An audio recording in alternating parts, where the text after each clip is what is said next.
복된 주일입니다. 교회력으로 볼 때는 우리가 지금 창조절기를 지내고 있고요. 특별히 10월의 마지막 주일인 오늘은 종교개혁주일로 지켜오는 주일이기도 합니다. 종교가 사람들을 바르게 진리로 인도하지 못했던 때가 있었습니다. 오늘날도 예외는 아닙니다. 우리 자신과 우리 교회도 마찬가지입니다. 그렇다면은 어떻게 하면은 우리가 참 하나님을 바르게 사랑하고 세상과 이웃을 향한 이 사랑의 마음과 태도로 살아갈 수 있을까라고 하는 정직한 질문이 중요하게 됩니다. 우리가 복음서를 보게 되면 사람들이 예수님께 가장 큰 계명이 무엇입니까? 라고 질문하는 그런 장면들이 여러 곳에 나옵니다. 그 중에서 예수님께서 하나님을 사랑하고 이웃을 사랑하라 라고 하는 답변을 주신 곳이 몇 군데 나옵니다. 그 중에 마가복음 12장 28절에서 34절에 나오는 한 진지하고 성실한 서기관과 예수님이 나눈 대화가 있는데요. 거기에서 그 서기관은 예수님께서 이 두 계명, 하나님을 사랑하고 이웃을 사랑하라 라고 주신 이 두 계명에 대해서 강조하시면서 답을 주시자 그 마음으로 그 말씀에 동의를 하면서 자신의 생각도 조금 더 덧붙이면서 예수님께 경의를 표합니다. 그때 예수님께서 그의 지혜 있는 대답을 보시고 이렇게 말씀하십니다. 내가 하나님의 나라에서 멀지 않도다 하시며 그에게 칭찬을 주십니다. 이 오직 한 분 하나님을 알고 그분을 사랑하는 것이 우리 인생에서 무엇보다 소중하다라는 것을 알려주는 것입니다. 그리고 그 하나님을 알아갈수록 또 세상과 이웃에 대한 우리의 삶의 태도가 어떻게 달라지고 또 어떻게 달라져야 하는가를 또 말씀하는 것이죠. 하나님을 사랑할수록 세상과 이웃에 대한 관용과 배려 또 환대의 자세로 나아가게 됩니다. 거꾸로 가면서 우리가 하나님을 사랑한다라고 하는 것은 서로 잘 어울리지 않는다라는 것이죠. 우리가 매일 살아가는 이 세상은 매우 복잡하고 또 혼란스럽게 느껴질 때가 참 많습니다. 한 분 하나님을 사랑하고 세상과 이웃을 사랑하라고 하는 이 단순한 지침과 방향성으로 살아갈 수 없을 것 같은 그런 인생처럼 여겨집니다. 옛날 유대 사회에는 613가지의 아주 자세한 율법 조항들이 있었다고 하는데요. 오늘 우리 시대에는 그 정도 가지고도 안 될 것 같다라는 생각이 어렵지 않게 들게 됩니다. 그만큼 복잡하고 세분화한 우리 현대인의 삶이다라는 말씀이죠. 그러나 놀랍게도 하나님의 자리에 앉으려고 하는 온갖 다양한 이 신들의 유혹을 제쳐두고 참 하나님을 바라볼 때 우리 삶의 혼란이 사라지는 것을 보게 됩니다. 그리고 그 하나님을 사랑하며 세상과 이웃을 향해 그 빛을 비추는 방식으로 살아가려는 태도가 조금씩 우리에게 생길 때 삶의 생동력과 활력이 더해집니다. 물론 우리 삶의 혼란이 완벽하게 사라지지는 않을 것이고요. 또 세상을 향해 밝게 빛을 비추고자 하는 우리의 태도도 항상 부족한 것이 사실입니다. 그럼에도 불구하고 이 양방향으로의 사랑이라고 하는 삶의 태도가 우리 삶에 들어왔다고 하면 그것은 은혜입니다. 우리의 잘남이나 능력으로 얻은 것이 아니라는 것을 기억해야 합니다. 오늘 본문은 시편 126편과 에베소서 1장의 말씀인데요. 저는 오늘 설교에서 이 두 본문의 말씀을 이렇게 안내를 드리고 싶습니다. 먼저 에베소서 본문은 우리에게 세상의 시작인 창조와 하나님의 의를 벗어난 이 세상과 인간의 구속에 대해서, 그리고 하나님의 의가 새롭게 세워지는 일이 이 세상에 참된 영적 현실이라는 것을 알려줍니다. 특별히 마지막 에베소서 1장 10절에서 그 참된 영적 현실은 현재 이미 유효하고 마지막 때에 온전해질 것으로, 한마디로 이야기하면은 하늘에 있는 것이나 땅에 있는 것이 다 그리스도 안에서 통일되게 하려 하심이라, 이렇게 요약될 수가 있습니다. 그리스도의 부활의 몸이 보여주듯이 하늘의 영역과 땅의 영역이 만나고 통일되는 것을 말씀하고요, 이것이 종국적으로 편만하게 이루어질 세상 완성의 때를 미리 보여주고 있다라는 것을 말씀합니다. 시편 본문은 바벨론 포로기에서 극적으로 해방되어서 본국으로 귀환하는 이스라엘 백성의 기쁨과 감격을 노래하지요. 그러다가 갑자기 5절과 6절 마지막 부분에서 이렇게 말씀합니다. 눈물을 흘리며 씨를 뿌리는 자는 기쁨으로 거두리로다. 울며 씨를 뿌리러 나아가는 자는 반드시 기쁨으로 그 곡식단을 가지고 돌아오리로다. 기쁨과 감격의 해방이 이루어졌지만 이 포로 생활에서 귀환은 여전히 진행 중이었고요, 그 과정에 산적한 또 걸림돌과 장애물들이 있었다라는 것을 짐작해 볼 수가 있습니다. 그러나 이 포로에서 해방되는 희망이 이미 시작되었고 온전히 이루어질 것이 약속으로 주어져 있습니다. 그래서 그 희망을 누리고 확신하는 사람은 눈물을 흘리며 오늘도 씨를 뿌리는 그런 삶을 산다라고 말씀합니다. 이 5절과 6절 두 절이 같은 내용을 조금 다르게 표현함으로써 강조를 하고 있는데요, 시편에서 아주 우리가 자주 보게 되는 그런 표현 방식입니다. 장애물들로 인해 눈물을 흘려야 할 때도 있었던 이스라엘 백성의 삶이었습니다. 그리고 씨를 뿌리고 그 곡식단을 거두는 것, 그 사이에는 결코 짧지 않은 시간이 있었다라는 것도 우리가 짐작할 수가 있습니다. 인내와 견딤의 과정이 필요하다라는 것을 보여줍니다. 그러나 시인의 표현처럼 반드시 기쁨으로 수확하는 날을 맞이할 것입니다. 더더욱 중요한 것은 이 긴 기다림과 견딤의 시간 동안 하루하루가 순간순간이 눈물로만, 한숨으로만 점철되지는 않는다라는 사실입니다.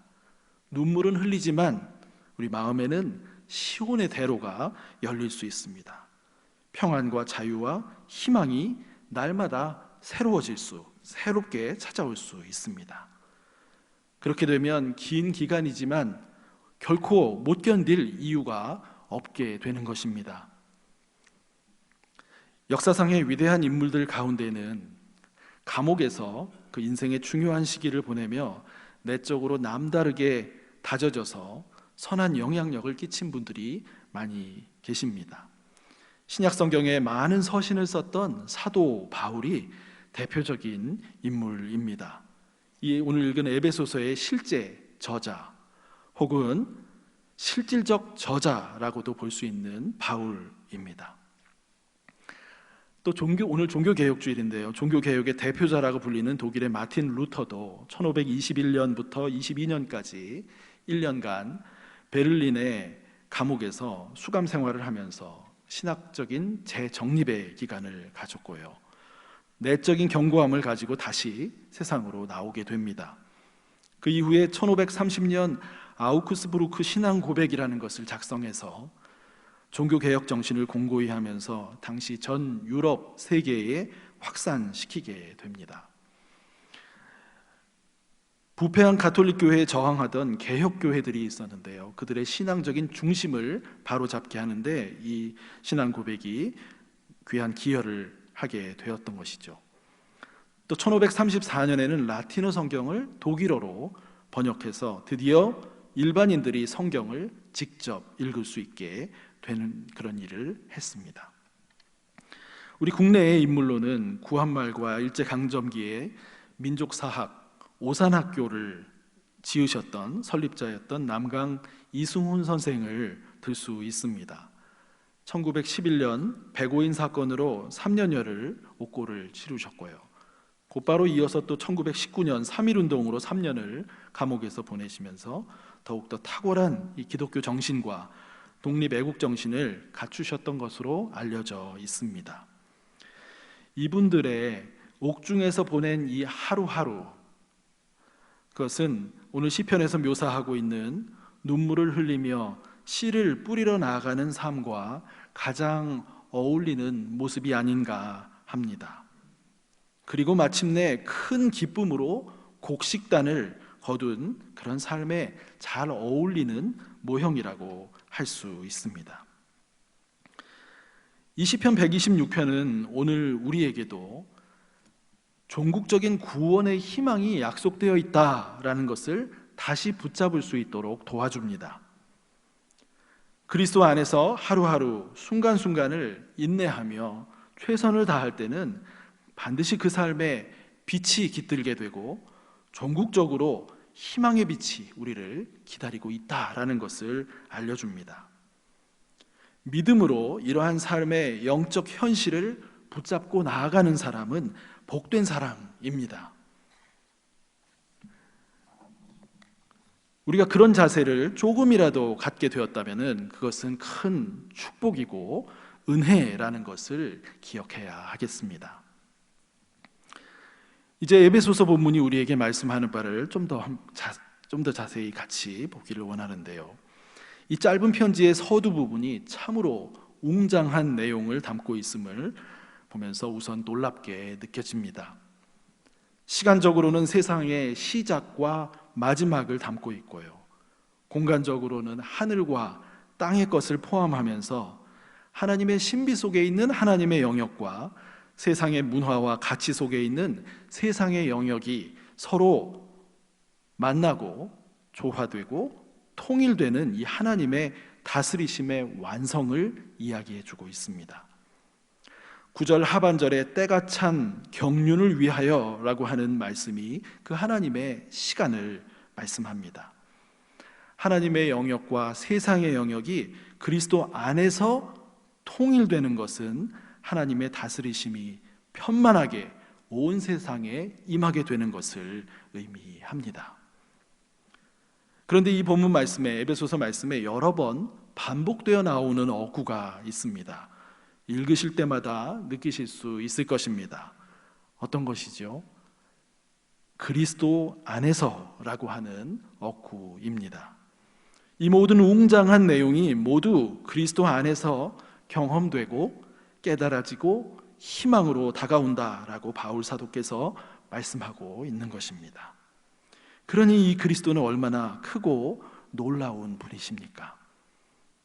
바울 사도는 본문에서 3절과 5절 두 곳에서 이 그리스도가 예수 그리스도시라고 구체화해서 알려줍니다.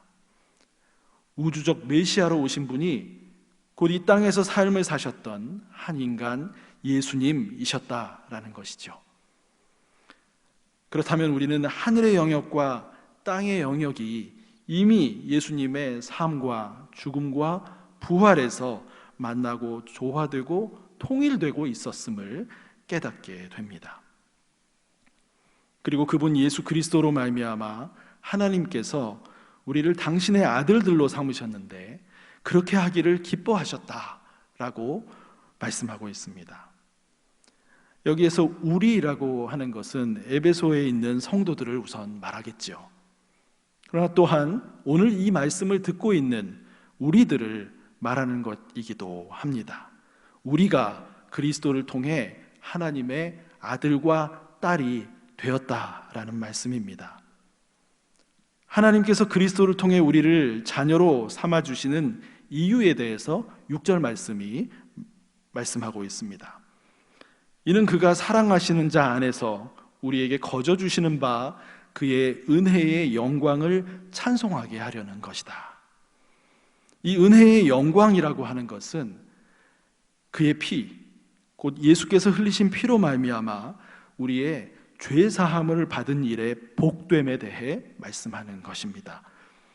예수께서 십자가에 죽으신 것은 우리 모두의 죄를 위해 대신 죽으신 대속의 죽음이었습니다. 그분은 자신의 잘못이나 실수로 그런 짐을 지신 것이 아니었습니다. 오히려 우리를 하나님 앞에서 거룩하고 흠이 없는 존재가 되게 하게 하시려고 죽으신 대속적 죽음이었습니다.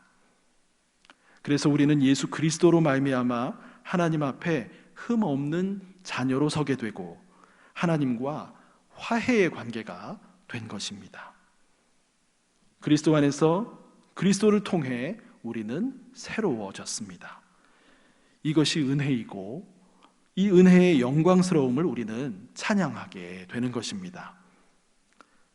사도 바울은 그의 다른 옥중서신인 빌립보서 3장 9절에서 그리스도 안에서 얻게 된 의에 대해서 이렇게 말씀합니다.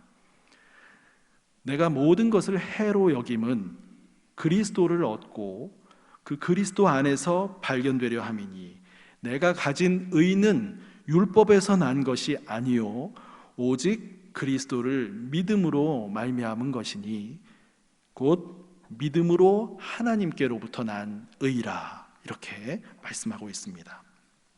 여러분, 이것으로 볼 때 그리스도를 믿음으로 그리스도 안에 있게 된다라는 것을 알게 됩니다. 우리가 믿음으로 예수를 그리스도로 고백할 때 그리스도 안에 있는 일이 시작됩니다. 그리고 그리스도 안에서 우리는 나 자신을 발견하게 됩니다. 부족한 나를 발견합니다. 헛된 것을 추구하던 나를 발견합니다. 계속해서 우리는 그리스도 안에서 우리의 허망한 모습과 함께 그리스도 안에 간직된 새로운 우리의 모습을 발견합니다. 사도 바울의 고백에서 우리가 힌트를 얻는 것입니다. 빌립보서 3장 12절의 말씀입니다. 내가 이미 얻었다 함도 아니요 온전히 이루었다 함도 아니라 오직 내가 그리스도 예수께 잡힌 바 된 그것을 잡으려고 달려가노라. 즉 온전히 새로워진 나의 모습, 하나님께서 나를 향해 계획하고 계신 참 나의 모습, 그리스도 안에 숨겨져 있는 그 모습을 향해 그것을 잡으려고 달려간다라는 것입니다. 우리의 묵상 속에서 이러한 바울사도 말씀하신 이러한 삶이 점점 더욱더 실제로 경험되는 우리의 삶이 될 수 있기를 바랍니다. 형제자매 여러분, 우리가 그리스도 안에서 살아간다라고 하는 것은 축복입니다. 왜 그럴까요? 우선 가장 중요한 것으로 그리스도 안에서 만나는 하나님만이 참 하나님이시기 때문입니다. 다른 모든 신들과 권세들과 사상, 철학, 종교, 문화들과 그 차원을 달리하시는 온전한 창조주 하나님은 오직 그리스도 예수 안에서만 만날 수 있습니다. 다른 길은 없습니다. 이 참 하나님은 예수 안에서 성부 하나님을 계속해서 알아가게 하시는 성령 하나님이시며 삼위가 하나이신 삼위일체로 고백되는 하나님이십니다. 이 참 하나님을 바르게 알고 예배할 때에 인생의 가장 혼란스러운 문제라고 할 수 있는 누구를 섬기며 살아갈 것인가, 누구를 섬길 것인가의 문제가 정리되는 것을 느끼게 됩니다. 돈이, 학문이, 철학과 종교가, 과학기술이 우리 삶에서 최고의 자리에 앉게 되기가 너무나 쉬운 현실입니다. 그러나 참 하나님을 알게 되면서 헛된 것을 숭배하지 않는 지혜와 능력이 생기게 됩니다. 우리는 그것들을 적절한 위치에 놓으며 참 하나님을 섬기는 일에 그것들이 사용될 수 있도록 조율하며 살아가게 됩니다. 그리스도 안에서 살아가는 이 삶이야말로 그 삶에 진정한 질서와 안정과 평안이 깃들고 참 인간으로서의 삶이 되기 때문에 축복된 삶입니다. 이러한 축복된 삶은 우리의 잘남으로 이루어진 것이 아니라 오직 은혜로 받은 삶입니다. 다음으로 그리스도 안에서 살아가는 것이, 그 삶이 축복인 것은 세상과 인생의 기원과 또 마지막 완성의 때와 그 완성의 모습을 바르게 알게 하고 현실을 그 기반 위에서 살아가게 하기 때문입니다. 우리의 기원이 누구로부터 왔는가를 알게 되고 그분이 참 사랑의 하나님이시라는 것을 깨닫게 되면서 현실을 살아갈 근원적인 동력을 끊임없이 우리가 부여받기 때문에 이것은 축복된 삶입니다. 세상 현실에서는 이런저런 상처와 혼란과 낙심을 경험할 때가 많이 있지만 그것이 우리의 현재의 삶을 완전히 지배할 수는 없게 됩니다. 우리는 그리스도 안에서 그 상처와 혼란과 낙심의 흔적들이 치유되고 회복되는 것을 경험하게 됩니다. 우리의 연약함을 너무도 잘 아시는 예수님께서 사랑과 능력으로 함께 해주시기 때문에 그리스도 안에서 언제나 치유와 회복을 경험하게 됩니다. 그것은 놀라운 은혜이고 신비입니다. 그래서 축복된 삶입니다. 또한 세상과 우리의 삶의 마지막 완성의 때에 대한 약속의 말씀을 그리스도 안에서 받게 됩니다. 그리스도께서 부활의 새 몸을 입으신 것을 통해서 하나님은 온 세상과 나 자신 또 우리 인간을 새롭게 하실 것이다 라는 것을 미리 보게 하십니다. 그리스도 안에서 이루어진 하나님의 의의 승리가 이 세상 마지막 완성의 때에는 온전히 편만하게 세상을 채우게 될 것을 약속하십니다. 그리스도의 부활은 새롭게 될 세상에 미리 보기가 된다라는 것을 깨닫게 됩니다. 하나님의 의가 편만한 세상의 이 완성에 대한 하나님의 약속을 우리가 신뢰하게 되는 것입니다. 그리스도의 부활을 믿음으로 신뢰하게 되는 것입니다. 이 약속이 믿어지는 것이 은혜입니다. 이것이 오늘 에베소서 본문 1장 9절과 10절에서 말씀하는 그 뜻의 비밀과 관련되는 말씀이고요, 때가 찬 경륜과 관련되는 말씀입니다. 무엇보다도 하늘에 있는 것이나 땅에 있는 것이 다 그리스도 안에서 통일되게 하려 하심이라는 그 말씀의 의미이기도 합니다. 즉 그리스도 안에 하나님의 뜻과 이 다스리심의 비밀이 감추어져 있으면서 동시에 약속으로 비춰지고 있는데, 이 땅의 영역이 하나님의 영역과 통일되는 이런 새로움의 모습으로 비춰지고 있다라고 하는 말씀입니다. 그리스도인은 이런 그리스도 안에서의 삶을 매일같이 살아가는 것입니다. 그리스도 안에서 살아가는 삶은요, 먼 훗날 세상의 완성의 때에 가서야 가능한 것이 아니라 오늘 현실에서부터 가능합니다. 왜냐하면 그리스도의 영이신 성령께서 지금도 이 현실 가운데 우리와 함께 하시며 동행하시기 때문입니다. 세상의 문화와 세상의 풍조가 만연한 우리의 삶이지만 성령과 함께 동행하는 우리는 이 성령의 인도를 따라 살아가려고 힘써야 합니다. 그것이 그리스도인의 바른 삶의 자세이기 때문입니다.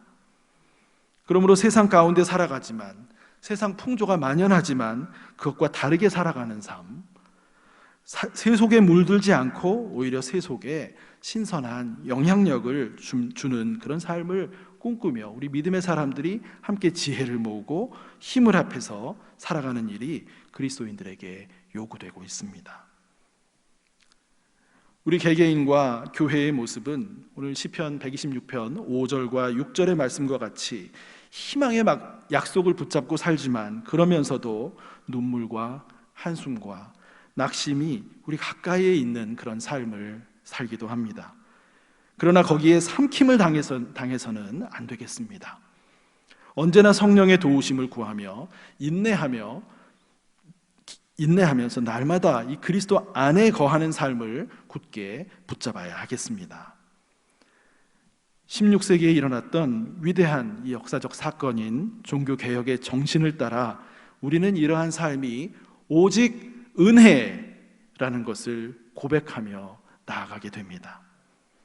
그리고 한편 16세기에는 미처 생각하지 못했었던 것 같지만 이제 우리는 우리 인간만이 새로워지는 것이 아니라 하나님의 계획 안에는 온 세상 만물이 새로워지도록 하신다라고 하는 그 완성의 때를 하나님이 약속하고 계시다라는 것을 분명히 인식하며 살아갈 필요가 있습니다.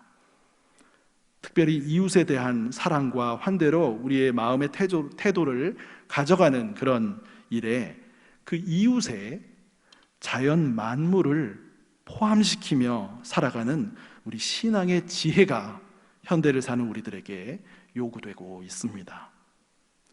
이러한 일들에 적극적인 긍정으로 응답해가며 세상 속에서 그리스도인으로 살아가시는 저와 여러분 되시기를 바랍니다. 우리 함께 기도하겠습니다. 하나님 감사합니다. 그리스도 안에서 저희들을 택해 주시고 그리스도의 은혜로 저희를 하나님의 자녀 삼아 주신 것을 감사드립니다. 저희들의 일상의 삶 가운데 저희가 그리스도를 믿고 고백하는 그 삶이 바로 그리스도 안에 거하는 삶이라는 것을 알게 하여 주시고 주님을 바라보며 그리스도 안에서 묵상하며 살아갈 때 그 안에서 참 하나님을 발견하게 하시며 그것이 세상 가운데 다른 어떤 것을 섬겨야 될까 고민하는 우리의 모든 불안과 혼란을 잠재울 수 있는 은혜 허락하여 주시옵소서. 하나님, 우리가 그리스도 안에서 하나님 참으로 하나님이 저희들에게 주시는 삶의 현실을 살아갈 수 있는 힘과 용기를 날마다 얻게 하시며 특별히 그리스도 안에서 저희들의 참된 모습이 그 안에 숨겨져 있음을 바울의 말씀을 통해 기억하며 바라보게 하시고 하나님 그 참된 모습을 향하여 부단히 믿음으로 달려가는 저희들의 삶 될 수 있도록 인도하여 주시옵소서.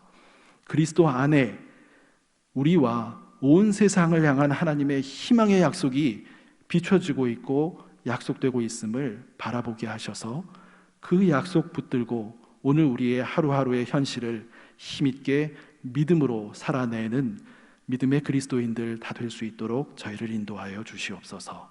모든 것을 감사드리며 예수님의 이름으로 기도드립니다.